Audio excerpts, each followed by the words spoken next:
Hey what's up, welcome to my channel update Bangali. তো যাই হোক, একদিকে রয়েছে ব্রাজিলের গোলকিপার এলিসন উট পাখি এবং অন্যদিকে রয়েছে আর্জেন্টিনার গোলকিপার মার্টিনেস বাজ পাখি। এই দুজন গোলকিপারকে নিয়ে অনলাইনে এখনও তর্ক বিতর্ক চলছে, কারণ কোনো গ্রুপ বলছে যে আর্জেন্টিনার গোলকিপার সেরা, আবার কোনো গ্রুপ বলছে ব্রাজিলের গোলকিপার সেরা। তো আজকের ভিডিওতে আমরা এই দুইজন গোলকিপারের মধ্যে তুলনামূলকভাবে আলোচনা করে দেখব যে পারফরম্যান্সের দিক দিয়ে ও লাইফস্টাইলের দিক দিয়ে আসলে কে সেরা। তো সব কিছু জানতে হলে ভিডিওটি শেষ পর্যন্ত দেখতে থাকুন। আর হ্যাঁ, চ্যানেলটিতে নতুন হয়ে থাকলে অবশ্যই একটি সাবস্ক্রাইব করে পাশে থাকবেন, কারণ আপনার একটি সাবস্ক্রাইব আমাকে নতুন একটি ভিডিও বানাতে উৎসাহিত করে। তো প্রথমেই তাদের সম্পত্তি নিয়ে তুলনামূলক আলোচনা করা যাক। বর্তমান সময়ে এমিলিয়ন ও মার্টিনেজ সম্পদের পরিমাণ প্রায় $50 মিলিয়ন, বাংলা টাকায় প্রায় 400 কোটি টাকার ওপরে। মানে তার কাছে গাড়ি বাড়ি ও মুঠো সম্পদ বাদ দিয়েই ক্যাশ টাকা রয়েছে 400 কোটি টাকার ওপরে। আর অন্যদিকে ব্রাজিলের গোলকিপার এলিসন বিকারের কথা বললে বর্তমান সময়ে চ্যাট জিপিটি এর তথ্য দেওয়া অনুযায়ী তার মোট সম্পদের পরিমাণ $65 মিলিয়ন, যা বাংলা টাকায় 550 কোটি টাকার ওপরে এসে দাঁড়াবে। এই দিক দিয়ে বিবেচনা করলে সম্পত্তির দিক থেকে এলিসন বেকার মার্টিনেজের থেকে অনেক এগিয়ে রয়েছে। তো চলুন এবার তাদের গাড়ির কালেকশনগুলো দেখে আসি যে মূলত কোন গোলকিপার কি গাড়ি ইউজ করে থাকে। মূলত মার্টিনেজের কাছে একটি ফেরারি কোম্পানির ফেরারি 488 সিটিবি রয়েছে, যেটি ফেরারি কোম্পানির অন্যতম একটি কার, যার মূল্য বাংলাদেশি টাকায় আনুমানিক 4 থেকে 5 কোটি টাকা হবে। তার কাছে আরও একটি গাড়ি রয়েছে BMW আইও, যেটি BMW কোম্পানি সব থেকে উন্নত মানের একটি গাড়ি। বাংলাদেশে এই গাড়িটির মূল্য 6 থেকে 7 কোটি টাকার মতন হয়ে থাকে। এছাড়াও মার্টিনেজের তৃতীয় গাড়িটি হচ্ছে অডি A8। এছাড়া মার্টির রয়েছে একটি মার্সিডিস বেঞ্জ এসইবি হিসেবে মার্টিনেজ ব্যবহার করে থাকে রেঞ্জ রোভার ভগিও, যেটি কিনা বিশ্বের সেরা এসইবি গাড়ি। মূলত মার্টিনেজের জন্ম আর্জেন্টিনাতে হলেও তার বর্তমান স্থানীয় বাড়ি হচ্ছে ইউনাইটেড কিংডমে। লন্ডনে আরেকটি লাক্সারিয়াস বাড়ি তার রয়েছে। এবার অন্যদিকে ব্রাজিলের গোলকিপার এলিসন বেকারের গাড়ির কালেকশনগুলো দেখে আসি। মূলত এলিসন বেকারের একটি নিজস্ব গাড়ি গ্যারেজ রয়েছে, যেমন তার গ্যারেজের প্রথম গাড়িটি হলো অডি Q7। এই গাড়িটি মুকেশ আম্বানি ইউজ করে থাকে এবং এসইভি হিসেবে এলিসন বেকার রেঞ্জ রোভার অটোবায়োগ্রাফি ব্যবহার করে থাকে। বিশ্বসেরা এই এসইভি এর মূল্য আনুমানিক 10 কোটি টাকা হবে।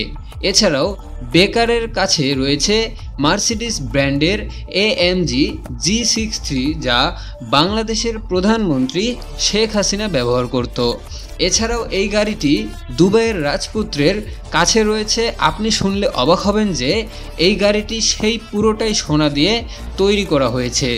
এলিসন বেকারের বাড়ির কথা বললে তার মূলত ব্রাজিলে একটি এবং লন্ডনে আরেকটি লাক্সারিয়াস হাউস রয়েছে, যার ভেতর 5 স্টার এর মতো সব রকম সুবিধা রয়েছে।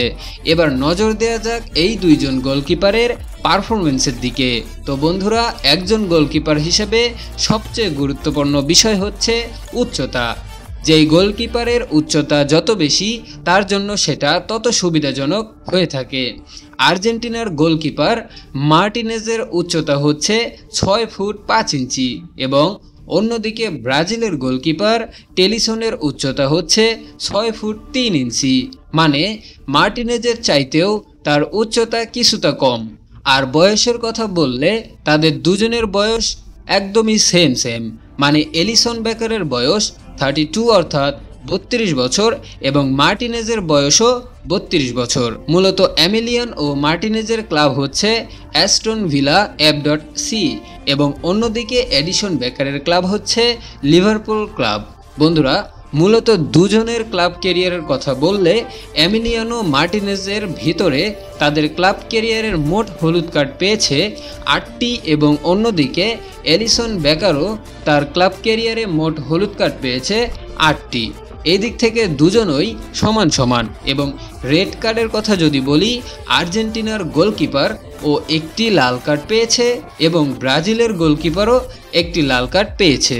তবে এখানে মজার ব্যাপার হচ্ছে আর্জেন্টিনার গোলকিপার মার্টিনেস একজন গোলকিপার হয়ে একটাও গোল করতে পারেননি, কিন্তু ব্রাজিলের গোলকিপার বেকার তার সারা জীবনের বেকার না খেলে গোলকিপার হয়েও খেলে একটি গোল তিনি করেছেন এবং সেই গোলটি করেছিল লিভারপুল ক্লাব থেকে। মার্টিনেস তার দল আর্জেন্টিনা ও ক্লাবকে এ পর্যন্ত মোট 6 বার শিরোপা জেতাতে সক্ষম হয়েছে। অন্যদিকে ব্রাজিলের গোলকিপারেশন বেকার তার দেশ ব্রাজিলকে ও তার ক্লাবকে এ পর্যন্ত মোট শিরোপা জেতাতে পেরেছে 5 বার। মূলত মার্টির জন্ম হয়েছিল একটি গরিব পরিবারে। প্রথমে তিনি আর্সেনাল ক্লাবের হয়ে খেলতেন, তবে আর্সেনাল ক্লাবে প্রথম কোনো ভালো পারফরমেন্স দেখাতে না পারলেও পরবর্তীতে সে খুব ভালো পারফরমেন্স দেখাতে পেরেছিল। এরপর তিনি যোগ দেন ইংলিশ প্রিমিয়ার লিগে। এর আগেও আর্জেন্টিনার দলে অনেক গোলকিপার এসেছিল, কিন্তু মার্টিনেজের মতো এত পেনাল্টি সেভ দিতে সকল গোলকিপার ব্যর্থ হয়েছিল। কলম্বিয়ার বিপক্ষে তিনি তিনটি গোল সেভ দিয়ে আর্জেন্টিনার হিরো হয়ে যান এমিলিয়ানো মার্টিনেস। তার ফ্যামিলির কথা যদি বলি, তার ওয়াইফের নাম হচ্ছে মানদিহা মার্টিনেস এবং আরেকটি ছোট্ট ছেলে রয়েছে যার নাম হচ্ছে শান্তি এমিলিয়ানো মার্টিনেস। অন্যদিকে এলিসন বেকারের প্রথম ব্রাজিল আন্ডার 17 খেলেন 2009 সালে। 2013 সালে প্রথমবারের মতন ব্রাজিল আন্ডার 21-এ খেলেন এবং 2015 সাল থেকে তিনি ব্রাজিল দলে আসেন এবং ব্রাজিলের ইতিহাসের সেরা গোলকিপার হিসেবে এলিসন বেকার একজন অন্যতম। এলিসন বেকার হলো লিভারপুলে এ পর্যন্ত যত গোলকিপার এসেছে তার মধ্যে অন্যতম, কারণ তিনি এমন একজন গোলকিপার যিনি গোলকিপার হয়েও ম্যাচে গোল করেছেন। তো বন্ধুরা, আপনারা এতক্ষণ দুই গোলকিপারকে নিয়ে অনেক কিছুই শুনলেন। এবার আপনারা বিচার করুন যে আর্জেন্টিনার গোলকিপার সেরা নাকি ব্রাজিলের গোলকিপার সেরা। আপনি ব্রাজিল নাকি আর্জেন্টিনার গোলকিপারকে সাপোর্ট করছেন তা অবশ্যই কমেন্ট বক্সে জানিয়ে দিবেন। ভিডিওটি ভালো লাগলে অবশ্যই একটি লাইক, কমেন্ট, শেয়ার ও একটি সাবস্ক্রাইব করে পাশে থাকবেন। ধন্যবাদ।